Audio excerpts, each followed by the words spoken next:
Hello friends, कैसे हैं आप सब। उम्मीद करता हूँ आप सब अच्छे होंगे। और आज हम पढ़ रहे हैं किरण का जो न्यू एडिशन आया है 11,500 मैथमेटिक्स का, उसका हल जानेंगे। तो हम आज स्टार्ट करेंगे टॉपिक परसेंटेज। तो दोस्तों चलते हैं टॉपिक परसेंटेज पर और जानते हैं टाइप फर्स्ट के क्वेश्चन जो है उनका हल क्या होगा। तो आइए दोस्तों चलते हैं टॉपिक टाइप 1 पर। क्या हुआ है, यदि ए का 120% बी के 80% के बराबर है तो बी प्लस ए अपॉन बी माइनस ए का मान ज्ञात करना है। तो दोस्तों देखते हैं क्या है क्वेश्चन। ए का 120%, ए का 120% है, वो है आपका बी के 80% के बराबर है। ए का 120% बराबर है बी का 80% के बराबर है। तो ये देखा जाए तो 40 से 3 टाइम्स कट रहा है और ये 40 से आपका 2 टाइम कट रहा है और परसेंटेज से आपका परसेंटेज हट जाएगा। और 40 से ये हमने दोनों काटे, 40 से ये 3 बार, 40 से ये 2 बार। तो a मल्टीप्लाई बाई 3 और b मल्टीप्लाई बाई 2। a और b के रेशियो की अगर हम बात करें, a और b के रेशियो की बात करें तो a का रेशियो होगा कितना 2 और b का रेशियो होगा कितना 3। a और b की रेशियो की अगर बात की जाए तो a का मान होगा 2 और b का मान होगा 3 रेशियो। ये वाला वैल्यू यहाँ रख देना है, आपको निकालना है b प्लस ए अपॉन बी माइनस ए। तो b की वैल्यू, b का आ कितना रहा है, b का डायरेक्ट मान रख दीजिए 3 और a का मान कितना है 2 अपॉन 3 माइनस 2। 3 प्लस 2 कितना 5, 3 प्लस 2 5 अपॉन 1 यानी कि 5। तो 5 कौन सा ऑप्शन आ रहा है ए, तो ए ऑप्शन होगा वो सही होगा। तो इसका आंसर कितना होगा 5 होगा। क्वेश्चन नंबर 2 देखें। क्वेश्चन नंबर जो 2 है आपका, यदि एक घंटे का 22% 1 मिनट 12 सेकंड है, यदि 1 घंटे का 22% जो है 1 मिनट 12 सेकंड है तो y का मान बताना। तो आपको बताना y की वैल्यू क्या होगी, 2, 1/2 या 1/4 होगी। दोस्तों देखते हैं इसका सॉल्यूशन। यदि 1 घंटे का 22% यानी 1 घंटे का 22%, 1 घंटे का 22% है, वह आपका 1 मिनट, वह आपका 1 मिनट 12 सेकंड के बराबर है। 1 मिनट 12 सेकंड के बराबर है। परसेंटेज के जो क्वेश्चन होते हैं, परसेंटेज के प्रश्नों में सबसे पहले यूनिट को देखते हैं। यूनिट अगर आपका अलग अलग है, यहाँ पर मिनट में आ रहा है, यहाँ सेकंड में आ रहा है, यहाँ घंटे में आ रहा है, तो पूरे यूनिट को एक यूनिट में बना लीजिए। यानी कि मैं अगर इसे सेकंड में बना लूँ या मिनट में बना लूँ या घंटे में बना लूँ तो वहां से हल करना थोड़ा आसान रहता है। तो यह मैं इसे सबसे पहले सेकंड में चेंज कर लेता हूँ। आप जानते हैं 1 घंटे में कितनी मिनट होती है, 1 घंटे में 60 मिनट होती है।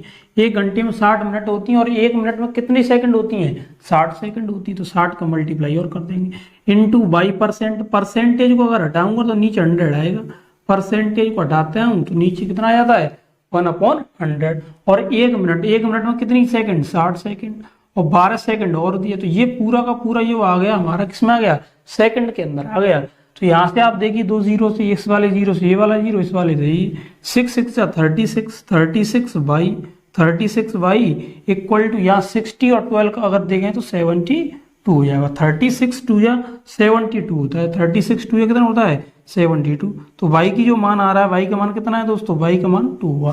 तो इस वाले प्रश्न का जो आंसर होगा 2 होगा। तो इस तरीके जो प्रश्न होते हैं उसमें सबसे पहले आपको यूनिट से बनाना है। परसेंटेज के जो भी प्रश्न होंगे उनमें सब में एक ही यूनिट में रखिए, एक यूनिट में रखेंगे तो वहां से कैलकुलेशन आसान हो जाती है और क्वेश्चन को हल करना भी आसान रहता है। तो दोस्तों ये रहा इस क्वेश्चन का सॉल्यूशन। अब चलते हैं क्वेश्चन नंबर जो 3 दिया है। वर्ष 2008 में 31% कर्मचारियों ने कर का भुगतान किया।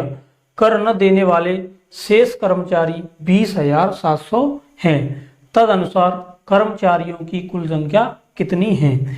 तो कुछ कर्मचारी ऐसे हैं जो टैक्स आपका देते हैं, कुछ नहीं देते हैं। तो अगर यहाँ पर हमें दिया 31% कर्मचारी टैक्स का भुगतान करते हैं, तो अगर मान लेते टोटल जो कर्मचारी हैं वो कितने 100% है, कितने हैं टोटल अगर 100% है तो कर कितने दे रहे हैं, कर आपको दे रहे हैं 31% कर दे रहे हैं। और न देने वाले कितने हैं, अगर बात की जाए न देने वाले की संख्या होगी 100 माइनस 31 यानी कि 61% ऐसे कर्मचारी हैं जो टैक्स का भुगतान नहीं कर रहे हैं। और क्वेश्चन में क्या कह रहा है, शेष कर्मचारी 20,700 भुगतान कर्ण देने वाले और ये परसेंटेज के अंदर कितने हैं 69%। तो 69% होगी कितनी होगी 20,700 होगी।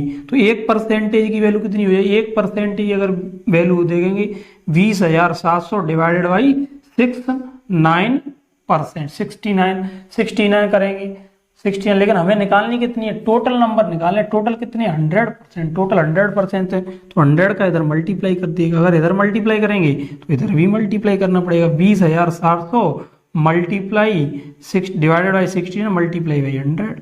तो देखिए 23 से 3 बार कट जाएगा, 23 3 या 69 और 23 9 या 207, ये 900 टाइम्स कटता है और 3 से 300 टाइम कट जाएगा, 300 और 100 का अगर हम मल्टीप्लाई करेंगे तो 100% की जो वैल्यू आ जाएगी 30,000 आएगी। कितनी आएगी दोस्तों 30,000। तो 30,000 इसका आंसर होगा। जो ऑप्शन नंबर कौन सा है, ऑप्शन नंबर सी आपका इसका आंसर होगा। तो कर तो आपको तक कुल संख्या पूछी थी, कुल संख्या कितनी होगी 30,000 लोग ऐसे होंगे जो टोटल यहाँ पर कर्मचारी 30,000 हैं। और कर न देने वाले कितने थे, कर देने वाले थे आपके, कर न देने वाले 20,700 थे, उसने टोटल पूछा, टोटल 100% है तो 100% हमने वैल्यू निकाल दी। अब चलते हैं क्वेश्चन नंबर 4 पर।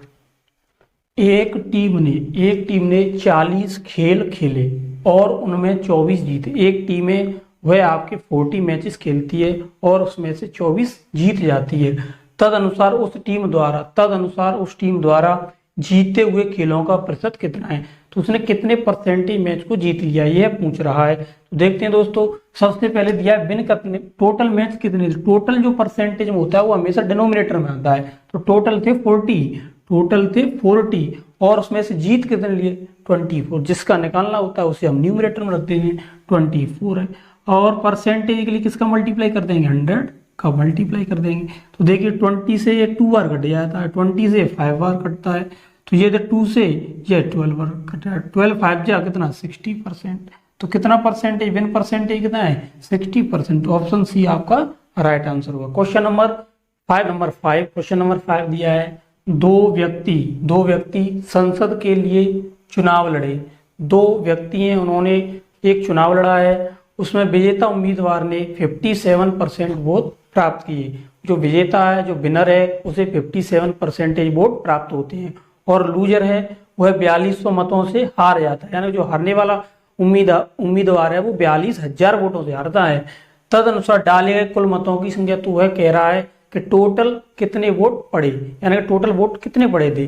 अगर मान लेते हैं टोटल वोट हमारे 100 थे, टोटल वोट हमारे 100% जो थे पड़े हुए थे, यानी कि 100% वोट टोटल हमारे पड़े, उसमें से विनर का और लूजर का फैसला किया जाना था।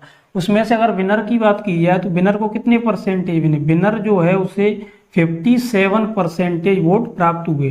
विनर को कितने प्राप्त हुए 57। टोटल आपके कितने थे 100%। टोटल अगर आपके 100% थे तो विनर को 57, तो लूजर को आपके कितने मिले, लूजर की अगर बात की जाए तो 57 100 में से घटा देंगे तो 43%। तो लूजर को 43% वोट प्राप्त हुए। लेकिन क्वेश्चन में कह रहा है कि 42,000 मतों से जीत जाता है। यहाँ पर लूजर को 43%, विनर को 57%। तो कितने से हार रहा है, कितने से अगर देखा जाए तो यह आपका 57% से 43% है, तो ये 14% वोटों से यहाँ पर हार जाता है। लेकिन क्वेश्चन के अनुसार 42,000 वोटों से हारता है, तो 40% की जो वैल्यू है वह 42,000 के बराबर है। 1% की अगर वो वैल्यू देखी जाए तो यहाँ से होगा 3,000 के बराबर। लेकिन हमें निकालनी है कुल मतों की संख्या कितनी थी, यानी कि टोटल वोट्स कितने थे। तो टोटल वोट्स कितने थे 100%। तो 100% की जो वैल्यू होगी यहाँ पर 2 जीरो और लगा देंगे, तो 2 जीरो और लगा तो ये कितना हो जाएगा 3 लाख। तो टोटल जो वोट पड़े थे वो कितने वोट पड़े थे 3 लाख वोट पड़े हुए थे। क्वेश्चन नंबर 6 है। क्वेश्चन नंबर 6 दिया, यदि ए सी से 50% बढ़ा, यानी ए है सी से 50% बढ़ा है और बी सी से 25% बढ़ा है, जो बी है आपका सी से 25% बढ़ा है, तो ए बी से कितना परसेंटेज बढ़ा होगा, ये आपको ज्ञात करना है। तो इस तरीके के जो प्रश्न होते हैं वह उससे बड़ा है, वह उससे बड़ा है, सक्सेसिव के प्रश्न होते हैं। सक्सेसिव हम यहाँ पर लगाकर देखते हैं। ए बी से पहला वाला जो दिया हुआ है ए सी से 50% बढ़ा है, यानी 50% बढ़ा है। तो 50% की अगर फ्रैक्शन वैल्यू देखी जाए तो 50% फ्रैक्शन वैल्यू 1/2 होती है, यानी कि बड़ा है, किससे बड़ा है, सी से बड़ा है। तो सी, ए और सी के बीच में हम रिलेशन बनाते हैं, ए और सी से 50% बड़ा है। तो सी की जो वैल्यू बड़ा होता है, से कहता है या का कहता है, वो नीचे डिनोमिनेटर में आती है, यानी सी की वैल्यू 2 है और 2 से कितना बड़ा है, 1 बड़ा है, तो इस ए की वैल्यू कितनी है, 3 है। ये रहा आपका ए और सी के बीच में रिलेशन। इसी तरीके से बी सी से 25% बड़ा है, 25% की फ्रैक्शन वैल्यू कितनी होगी, 1/4 होगी, 1/4 किससे बड़ा है, सी से बड़ा, यानी कि यह वाला मान सी का होगा और ये बड़ा होगा वो बी का होगा। तो अगर यहाँ से ये सक्सेस में ये रूल होता है, अगर यहाँ से सी से ही खत्म हुआ है तो दूसरा वाला जो रेशियो होगा सी से ही स्टार्ट होगा। तो सी और बी, तो बी का मान है कितना, सी का मान तो आपका 4 है और बी से सी कितना बड़ा है, 25% बड़ा, 4 1 कितना होगा, ये 5 होगा। इसकी वैल्यू कितनी होगी दोस्तों, 5। अगर हम इन दोनों का मल्टीप्लाई कर दें तो हमारा ए और बी के बीच में रिलेशन बन जाएगा। तो सी से सी हट जाएगा, ए और बी के बीच में क्या रिलेशन बन के आता है, ए और बी का इनका मल्टीप्लाई किया तो 12, इनका किया तो 10। अब उसने कहा है तो ए बी से कितना प्रतिशत बड़ा है, तो बी से कितना बड़ा है, 2 बड़ा है, कितने से, बी से, इंटू 100। तो 100 का आपको निकालना, 100% में कितना बड़ा होगा, 100% में आपका बड़ा होगा 10, यानी कि 20%। तो 20% वाला जो ऑप्शन होगा वह आपका सही होगा। तो 2/10 मल्टीप्लाई 100% है, 20% इसका आंसर सही होगा। यह आपने मल्टीप्लाई कैसे किया है, मल्टीप्लाई इसलिए किया, ए अपॉन सी लिखेंगे, मल्टीप्लाई सी अपॉन बी लिखेंगे, तो सी से आपका सी कट जाता है। इसी प्रकार ए और बी के बीच में रिलेशन बन जाता है। तो यहाँ से खत्म होता है, वहीं से हम स्टार्ट करते हैं दूसरे वाले रेशियो को, ये याद रखना है। इस तरीके के जो क्वेश्चंस होते हैं सक्सेसिव से होते हैं, तो सक्सेसिव का इस तरीके का मेथड रहता है। तो ये यहाँ पर ए बी से कितना परसेंटेज बड़ा है, 20% बड़ा है। तो दोस्तों आज हम रखते हैं इतना ही। अगर वीडियो अच्छी लगी हो तो वीडियो को लाइक शेयर सब्सक्राइब जरूर करें।